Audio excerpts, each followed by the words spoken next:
1 वर्षापासून करत असलेलो प्लॅनिंग आज कुठे जाऊन माझ्या घरी न्यू इयर आणि 31st सेलिब्रेशन करूया या डिसिजनवर फायनल झाले. सो हाय एव्हरीवन, कसे आहात तुम्ही? मजेत ना? मजेतच असायला पाहिजे. माझे सिस्टर्स लोक आले होते 31st आणि न्यू इयर सेलिब्रेशन करायला. सो ते येता येता सायंकाळच झाली होती त्यांना. मग पटकन आम्ही आमचं आवरलं, स्वयंपाक वगैरे केला आणि आजचा प्लॅन असं होतं की जेवण वगैरे आटपून लेकरांना झोपवून आम्ही आमच्या गप्पा गोष्टीला सुरुवात करू.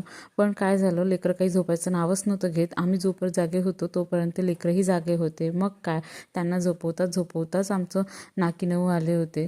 मग दुसऱ्या दिवशी लेट झालं उठायला. 9-9:30 वाजता उठून आमचं प्लॅन होतं ताकळघाट इथे जायला, पण ते काही सक्सेस न झाल्यामुळे मग जवळच्याच ऑक्सिजन बर्ड पार्कमध्ये आलो. काही नाही, बस लेकरांची मजा मस्ती करायला. तिथे लेकरांसाठी खूप काही खेळणी आणि खूप काही मजा मस्ती करण्याचे साहित्य होते. सो त्यांनी खूप जास्त एन्जॉय केलं. आम्हीसुद्धा आमची छोटीशी पार्टी राबवून घेतली.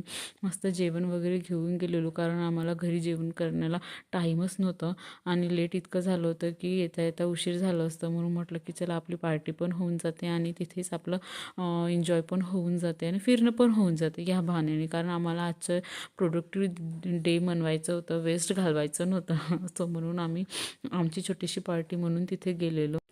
इथे आमच्या गप्पा गोष्टी संपायचं नावच नव्हतं घेत आणि मलासुद्धा निघायचं होतं, कारण ओलावाल्यांनी मला रिजेक्ट केलं होतं. मला घ्यायला नकार दिली होती. सो 4 लोकच घेऊन तो आलेला आणि मग मला यांच्यासोबतच जायचं होतं.